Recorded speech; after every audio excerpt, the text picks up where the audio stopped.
The WNBA star's trial in Russia is set to begin on Friday, but she's been ordered to remain in custody for the duration of the trial.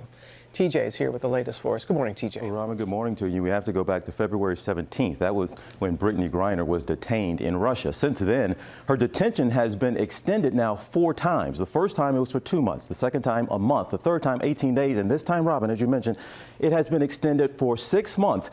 On charges of bringing in hashish oil cartridges, or as Russia puts it, large-scale drug transportation. That trial for her set to begin Friday.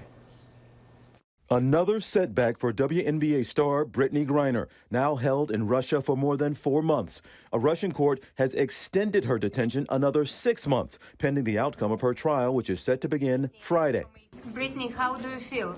Appearing for the first time in court Monday, the 6'9" Griner seen here unmasked and handcuffed to a prison guard, surrounded by security as she's escorted into the pretrial hearing in Moscow. Her lawyers gave a brief update about how she's doing. It was the prolongation of the arrest, not more than that. How does she feel? She's fine. She's fine. Does she feel? As she could be.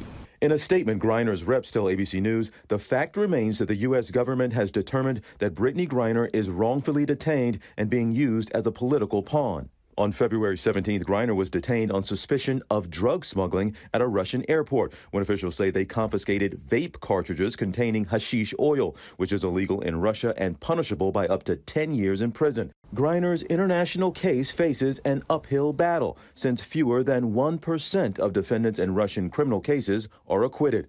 Russian authorities have not said how much of the cannabis-based product she had on her at the time of her arrest. Overnight, her Mercury coach and teammates continue to voice their support. It's tough. Every time we're a reminder of, their teammate, their friend, wrongfully imprisoned in another country. Hopefully, President Biden will take the steps to ensure that she comes home.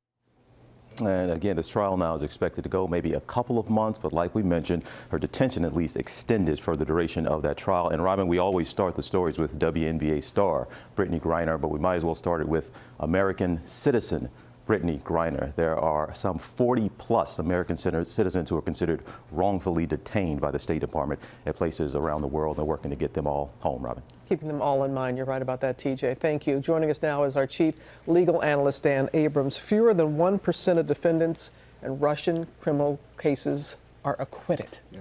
What does this does not bode well. Look, I want to be very careful here and not do sort of straight, sober legal analysis here, because this is a show trial. This isn't real. I mean, I could sit here and tell you, well, she's facing up to 10 years, et cetera, and treat it as if that's a real sentence.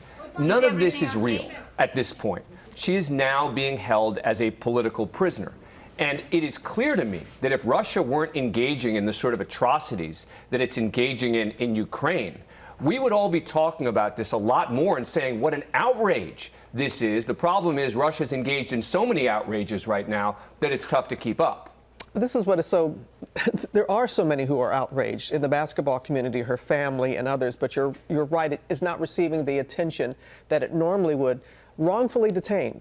The U.S. State Department, reclassifying, saying that she is wrongly detained. So what kind of options are on the table here, Dan? That's a big deal, and that's a big development, because what it means is the State Department isn't going to sit and wait for it to work its way through the quote-unquote legal process. Typically, someone's arrested abroad. The State Department will say, let's see what happens. Let's evaluate after we see what the courts do. Here they're saying, this isn't real. Exactly what I was saying before. Right. This isn't a legitimate trial. She's being wrongfully detained. And as a result, she gets treated more like a political prisoner. And now you're talking about the possibility, for example, of a prisoner swap. How likely is that? Look, it depends on what's on the table. The Russians have made an offer that I think is ridiculous at this point in terms of what they're asking for. Which is? They're asking for this, this killer.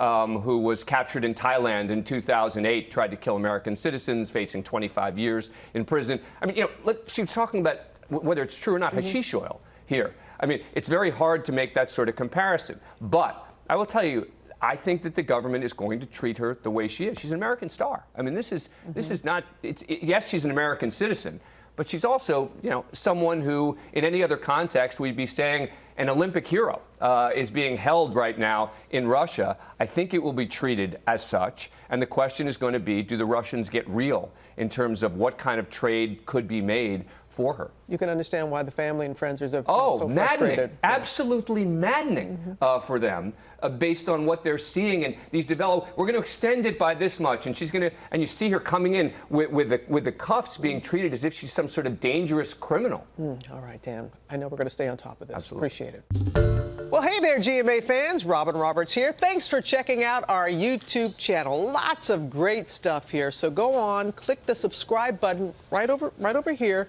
to get more of awesome videos and content from GMA every day, anytime.